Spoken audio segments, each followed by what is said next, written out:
Hi, if you're new here, my name is Jill, and I am a former Jehovah's Witness. I have not been a Jehovah's Witness for about 12 years, and I am sharing my book audibly in a storytime version of a YouTube video. Uh, uh, you can check the link below if you want to see the preface to the first chapter. Today I'll be reading the first chapter, and I just wanted to explain briefly another one of the major factors that just recently inspired me to put my hat into the ring on the YouTube XJW videos. About a month ago, uh, my mom had a stroke. My mom has chosen to shun me for the last 12 plus years. The only time I've ever spoken to her, if myself or somebody, and when my children were in the hospital. And then one time she was in the hospital and I went to see her. But we don't have a relationship.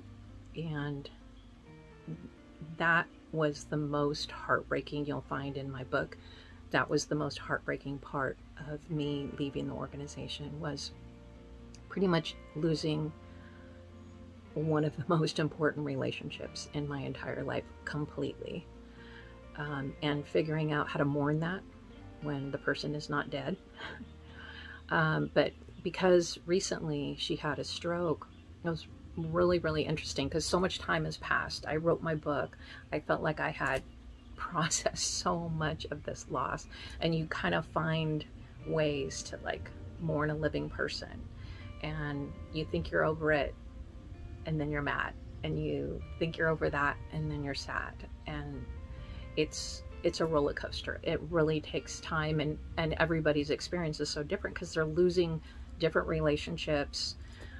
Their life takes on different challenges, etc., that they're having to deal with without some of the loved ones that they always kind of counted on in their life. And so that was probably the biggest loss that I faced in leaving the organization.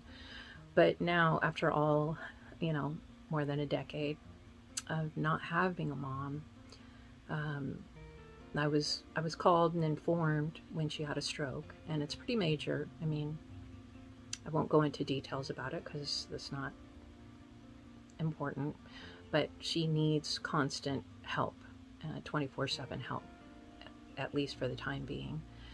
And it was actually discussed in the early days of this by siblings that are witnesses, um, of how much time each of us siblings could give to taking care of my mom.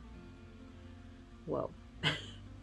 Really big one for me. Really big. Because the one thing I never want to do is feel like being shunned and being ostracized from the Jehovah's Witness organization um, turned me into a unkind person or bitter person or unforgiving.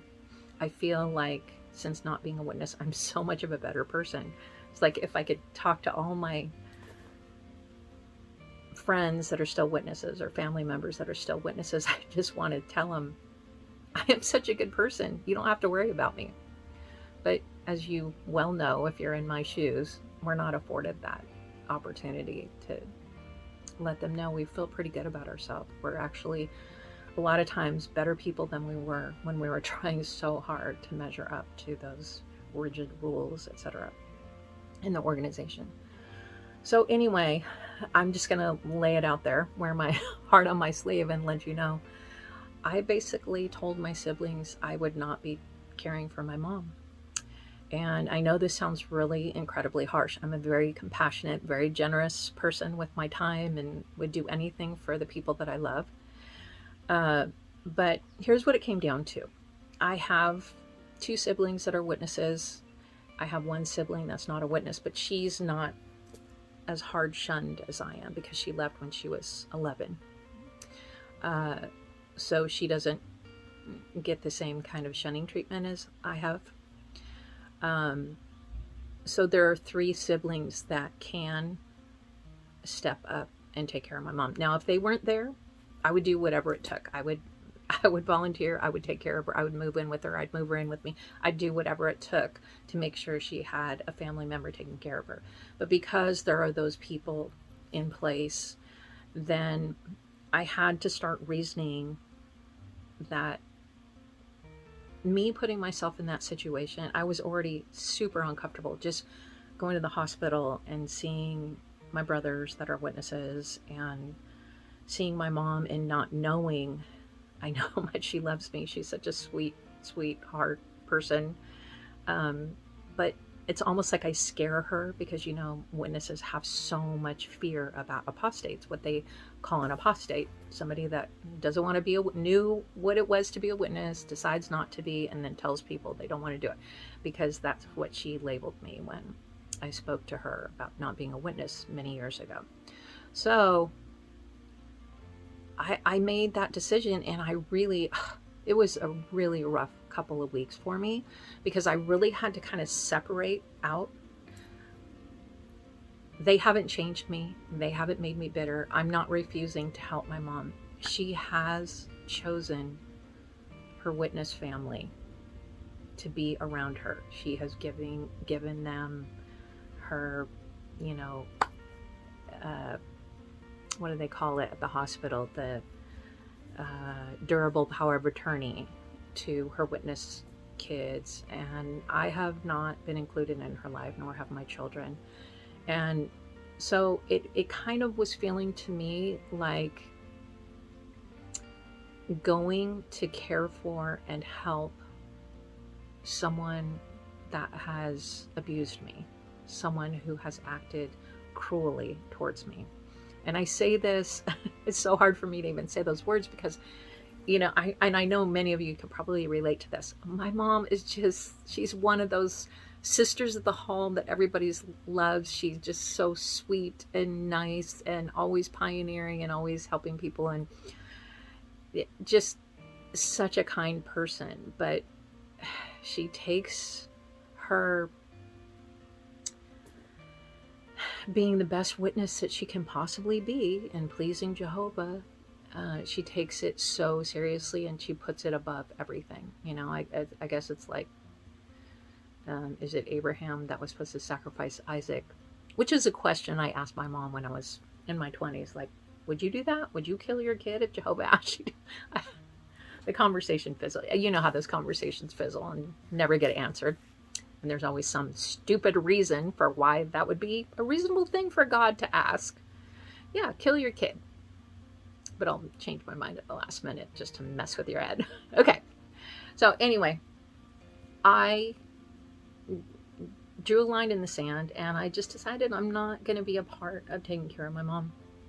And I'm okay with it because I know 100% it's because I care about myself.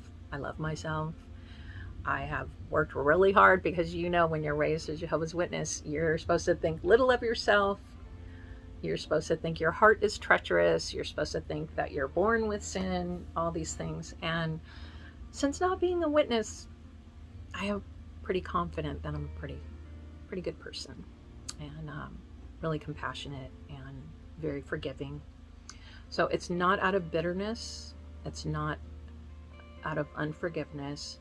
It's strictly out of self-care and reasonableness that I've decided that I'm not going to be taking care of my mom. Now, that being said, my sister, who's not a witness, is participating in helping my mom. And I'm doing everything I can to support her as she does that. And I will fill in if they need. But it was a really, really heart-wrenching decision. And I think that's what a lot of us find out. I mean, I've been out for over 12 years. And you think that you have gotten past it. You think you have processed the incredible sorrow, pain, anger, frustration, bitterness. You think you have gotten through it after all this time, and then some circumstance pulls you back in, because it's not like someone dead. You're mourning people that are living and can come back into your existence, and it's just can mess you up pretty bad emotionally. So I'm glad we all have each other for support, and I hope that backstory will help you to enjoy this first chapter. when you learn about a little bit about my early days. Again, here's my book. It's called Freewill by Jill McMillan. It's available on Amazon. I'd love for you to buy it if you want to read the whole thing at one time, but in the meantime, I'm going to be reading it here one chapter at a time. So if you just need something to go to sleep to, you can use this for story time, or please share it with anybody that you think might find it valuable or interesting. I really appreciate it. And please subscribe. And I'd love to hear your comments below too. Okay, chapter 1. I start this chapter with a quote from Walt Whitman. Re-examine all that you've been told. Dismiss that which insults your soul. Wow, I'm 52 years old. I was 52 when I wrote this. I'm 58 now. Anyway, I'm 52 years old. Wow, that went fast. Just 6 short years ago, at 46 years old, I made the ginormous decision to leave the religion I was raised in. The religion that was taught to me since birth. The religion that promised that if I was good, if I followed all the rules, I would live forever in paradise. My entire existence revolved around this belief, and everybody I loved was a part of it. My parents were Jehovah's Witnesses. They were raised in this faith by their respective families. They married young, like most Christian conservative young people in the 1960s. My dad was 18, my mom 17. They were childhood sweethearts. They were an exceptionally smart and beautiful, fun-loving young couple embarking on an ideal life of love, family, and happiness. They started a family almost immediately. My sister Sandy was born the first year of their marriage. I came along a year and a half later in June of 1963. By 1969, there were 4 of us kids, 2 boys and 2 girls, all of us little blonde towheads. We were a happy family living in a quiet little town. We were tucked into the foothills of Monrovia, California. My earliest memory takes place in about 1966. I was 3 years old. It was a quiet Tuesday morning. I rode my shiny red tricycle right into my parents' bedroom. There I stopped to watch my mommy take the curlers out of her dark brunette hair. Mom was so pretty. She was lithe and thin, with delicate features and porcelain skin. I watched her perform feminine tasks such as applying lipstick or teasing her hair with awe and envy. As she pulled a curler pin out, she glanced at me by way of the mirror. "Would you like to help?" she asked. With eagerness, I climbed up on the bed, knees cushioned by the soft white chenille bedspread. Mom sat on the floor, leaning her back against the side of the bed. I slowly and carefully took out each bobby pin and then rolled the curler out with my 2 small hands. I would marvel at how Mommy's dark, shiny hair would spring back close to her head. Mommy spoke softly to me as I continued. She asked me where my sister was. "In the living room watching TV," I said. She handed me a brush, a skinny, black-bristled, pink pointy thing, so different than the white, baby soft bristle brush she used for my hair. I brushed through her hair softly. In that moment, I knew I would never forget how this felt. My mommy was so sweet, so gentle, so affectionate. I felt completely loved in this moment of time. My sister came in ready to play, and all hell broke loose. We were throwing pillows at each other, Mom was wrestling with us, and we were all laughing and screaming with sheer delight. In those years, my days were full of playing with my brothers and sister, mostly balancing my love for all things Barbie and dress-up with my sister's love for climbing trees and mud pies. I don't think I should mention Sandy popped a snail in her mouth once while we played in the yard. Oh, I'm sure she won't mind. Sandy was always my brave big sister, brave enough for any adventure, with a sprightly zest for life. Mom always encouraged us to play outside. We loved it. We had a nice red and white metal swing set that had 2 swings, a teeter-totter, and a slide. If you swung high enough, you could pull the side post right out of the grassy soil, making a soothing sound of the posts sucking out of the moist soil and grass and slamming back down into the fresh blades and dirt. I would do so until the rhythmic sound would put me in a trance. I would constantly wonder if I was brave enough, could I make this swing go all the way over the top? I would lean back on that swing and stare at the white puffy clouds in the blue California sky, or I would lie on my tummy across the swing and be mesmerized at the ground passing underneath me, hypnotized by the ease and peace of the earth below me. When we weren't on the swings, we would play with our dog, a great big Dalmatian named Patches. Or we'd be chasing the bread man down the street. He was kind of like the ice cream man, but with donuts and pastries. Our neighborhood was full of kids playing tag, riding bikes, and running through sprinklers. Our home was a peaceful, gentle abode filled with love and laughter. Our mom and dad tucked us in every night, read to us, listened to us say our prayers. Both of them were cheery, playful people. I can still feel how it was to have them come in our room to say goodnight. We'd start our good nights giggling and restless like fireworks lit up by our parents' playfulness. But with story time and prayers, we'd fizzle into a sleepy haze and drift into dreamland, smiling and peaceful. Summer nights in Southern California can be so warm. I remember one night in particular when I was about 4 or 5, being so hot and uncomfortable and trying to go to sleep, but calling for mom and dad to come into my room because I was scared. I wore typical little girl flowery undershirt and matching undies because it was too hot for jammies.